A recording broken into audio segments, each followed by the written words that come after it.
आज हम दुनिया की सबसे बड़ी औद्योगिक त्रासदियों में से एक की बात करने जा रहे हैं, भोपाल गैस त्रासदी। लेकिन ये सिर्फ एक हादसे की कहानी नहीं है, ये कहानी है उस रात के अंधेरे में रोशनी बनकर उभरे कुछ आम लोगों की, जो अनजाने में हीरो बन गए। इस कहानी की शुरुआत, अजीब बात है, उस फैक्ट्री से नहीं होती जहां से जहर फैला था। नहीं, इसकी शुरुआत होती है एक ट्रेन स्टेशन से, और वो भी आधी रात को। जगह थी भोपाल जंक्शन, तारीख 3 दिसंबर 1984, रात का लगभग 1 बज रहा था। डिप्टी स्टेशन सुपरिंटेंडेंट गुलाम दस्तगीर अपने केबिन से बाहर निकले। क्यों? क्योंकि गोरखपुर बॉम्बे एक्सप्रेस प्लेटफॉर्म पर आ रही थी। लेकिन जैसे ही वो बाहर आए, अचानक से उनकी आंखों में एक अजीब सी जलन होने लगी। गला खुश्क होने लगा, जैसे किसी ने हवा में मिर्ची घोल दी हो। परेशान होकर उन्होंने अपने सीनियर एचएस भुर्वे को ढूंढा, पर वो कहीं दिखे नहीं। फिर उनकी नजर जमीन पर पड़ी और वहां भुर्वे साहब बेहोश पड़े थे। ऐसा लग रहा था जैसे किसी अनजान अदृश्य दुश्मन ने उन पर हमला कर दिया हो। एक पल में दस्तगीर सब समझ गए। उनका दिमाग फौरन यूनियन कार्बाइड फैक्ट्री की तरफ गया, जो स्टेशन से बस 1 किलोमीटर दूर थी। उन्हें अंदाजा हो गया कि वहां से गैस लीक हुई है। अब सोचिए, प्लेटफॉर्म पर सैकड़ों लोग थे, ट्रेन में हजारों, और सामने एक अनजानी मौत। उन्हें एक फैसला लेना था, और वो भी फौरन। देखिए, नियम के हिसाब से गोरखपुर बॉम्बे एक्सप्रेस को वहां 20 मिनट और रुकना था, लेकिन दस्तगीर जानते थे कि हर एक पल कीमती है। उन्होंने सोचा, लोग ट्रेन के अंदर बंद खिड़कियों के साथ ज्यादा महफूज रहेंगे अगर ट्रेन चलती रहे। तो उन्होंने प्रोटोकॉल तोड़ा। ड्यूटी पर सबसे सीनियर ऑफिसर वही थे। उन्होंने अपनी पूरी जिम्मेदारी पर उस ट्रेन को फौरन निकलने का ऑर्डर दे दिया। एक ऐसा फैसला जिसने शायद हजारों लोगों की जान बचा ली। अब जरा इस टाइमलाइन को देखिए, इससे पूरी सिचुएशन साफ हो जाएगी। रात के 1 बजे ट्रेन स्टेशन पर आती है। ठीक 15 मिनट बाद पहला पेशेंट हमीदिया अस्पताल पहुंचता है।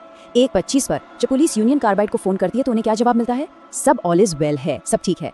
और उधर 2 बजते बजते अस्पताल में 4000 लोगों की भीड़ लग जाती है। चारों तरफ अफरा तफरी, एक तरफ कंपनी का इनकार और दूसरी तरफ जमीन पर मौत का नंगा नाच। तो सवाल ये है, ये अदृश्य दुश्मन था क्या? आखिर कौन सी चीज थी जो हवा में घुलकर लोगों की सांसें छीन रही थी जब वो अपने घरों में सो रहे थे? अंदाजा लगाइए, कितनी? 50,000 पाउंड, यानी लगभग 22,000 किलो जहरीली गैस हवा में फैल गई थी। ये यूनियन कार्बाइड प्लांट से लीक हुई थी। ये नंबर इतना बड़ा है कि इसको सोचना भी मुश्किल है। और ये सिर्फ कोई एक गैस नहीं थी, बिल्कुल नहीं, ये एक पूरा केमिकल कॉकटेल था। इसका मेन विलन था मिथाइल आइसोसाइनेट, जिसे हम MIC कहते हैं। ये एक ऐसी चीज है जो फेफड़ों में जाकर उन्हें अंदर से जला देती है। सोच कर देखिए। पर इतना ही नहीं, इसके साथ हाइड्रोजन साइनाइड और फॉस्जीन जैसी गैसें भी थीं। साइनाइड तो सीधा खून में घुलकर बॉडी का ऑक्सीजन सप्लाई ही काट देता है। इस पूरे मिक्सचर ने लोगों की आंखों और सांस पर सीधा हमला किया और शहर में एक अजीब सा डर और तकलीफ फैल गई। एक तरफ पूरा शहर सांस के लिए तड़प रहा था और दूसरी तरफ सच्चाई पर पर्दा डालने की कोशिश हो रही थी। इलाज और जवाबों की जो तलाश थी, वो गलत जानकारी की एक मजबूत दीवार से जा टकराई। अंदाजा लगाइए, यूनियन कार्बाइड के मेडिकल ऑफिसर LD लोया ने डॉक्टरों को क्या सलाह दी।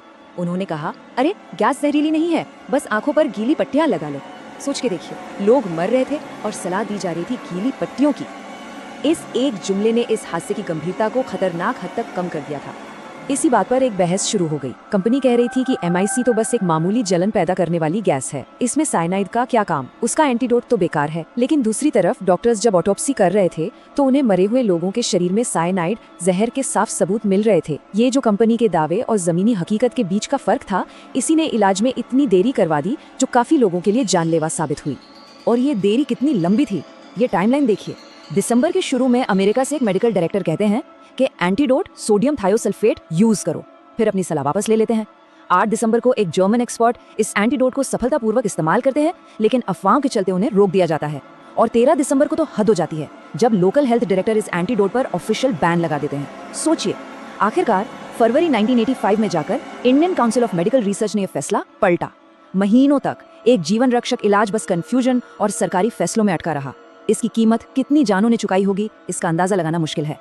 तो सवाल उठता है कि आखिर कंपनी ऐसा कर क्यों रही थी? शायद उनका मकसद ये था कि MIC के असर को कम करके दिखाया जाए, ताकि उन पर जो भारी मुआवजे के क्लेम आने वाले थे उनसे बचा जा सके, अपनी देनदारी कम की जा सके। ये एक बहुत गंभीर सवाल है कि क्या उस वक्त लोगों की जान से ज्यादा पैसों की फिक्र की जा रही थी? और अब आते हैं इस कहानी के सबसे ज्यादा चौंकाने वाले हिस्से पर। वो ये है कि ये हादसा अचानक नहीं हुआ था, इसे रोका जा सकता था, बिल्कुल रोका जा सकता था, क्योंकि इसके बारे में चेतावनियां एक नहीं कई बार दी गई थीं।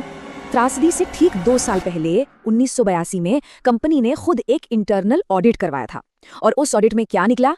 एक दो नहीं, 60 से ज्यादा बड़े सुरक्षा खतरे। उनमें से एक ये भी था कि जिस MIC टैंक से गैस लीक हुई उसका प्रेशर गेज खराब था। सोच लीजिए, ये सब कागजों पर था। और उस रिपोर्ट में साफ साफ लिखा था कि आपातकालीन निकासी योजनाओं को आम लोगों को बताया ही नहीं गया था। MIC के स्टोरेज टैंकों में मिलावट का खतरा था और जैसा कि बताया, जरूरी सुरक्षा गेज के खराब होने की जानकारी पहले से थी। ये रिपोर्ट एक तरह से आने वाली तबाही का पूरा ब्लूप्रिंट थी, एक रोड मैप था। पर इस पर धूल जमती रही और कोई एक्शन नहीं लिया गया। कंपनी तो कंपनी, एक स्थानीय पत्रकार थे राजकुमार केसवानी, उन्होंने तो आगाह करने की हद कर दी थी। उनके एक लेख का शीर्षक ही था, भोपाल ज्वालामुखी के मुहाने पर बैठा है। इससे ज्यादा साफ चेतावनी और क्या हो सकती है। वो चीख चीख कर सबको, जनता को, सरकार को बताने की कोशिश कर रहे थे। उनका एक और शीर्षक था, इस शहर को बचाओ। कितनी बेबसी है इन शब्दों में।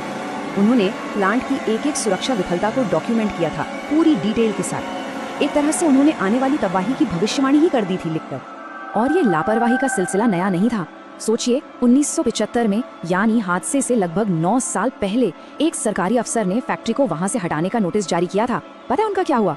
उनका तबादला कर दिया गया और कंपनी ने एक पब्लिक पार्क के नाम पर छोटा मोटा अमाउंट देकर मामला रफा दफा कर दिया। इससे साफ पता चलता है कि खतरों को नजरअंदाज करने का एक पूरा सिस्टम बना हुआ था कि फैक्ट्री चलती रहे, चाहे जोखिम कितना भी बड़ा क्यों ना हो।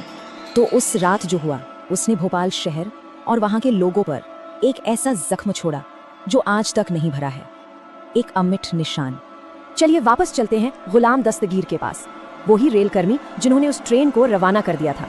वो उस रात जिंदा तो बच गए, पर गैस ने उनके शरीर पर जो असर छोड़ा, उसके चलते उन्होंने अपनी जिंदगी के आखिरी 19 साल अस्पताल के चक्कर काटते हुए बिताए।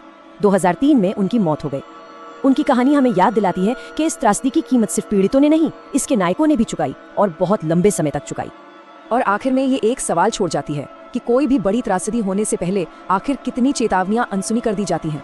भोपाल की कहानी एक सबक है, एक बहुत ही दर्दनाक सबक, जो हमें बार बार याद दिलाता है कि जब हम असुविधाजनक सच्चाइयों से मुंह मोड़ते हैं तो उसके नतीजे कितने ज्यादा भयानक हो सकते हैं।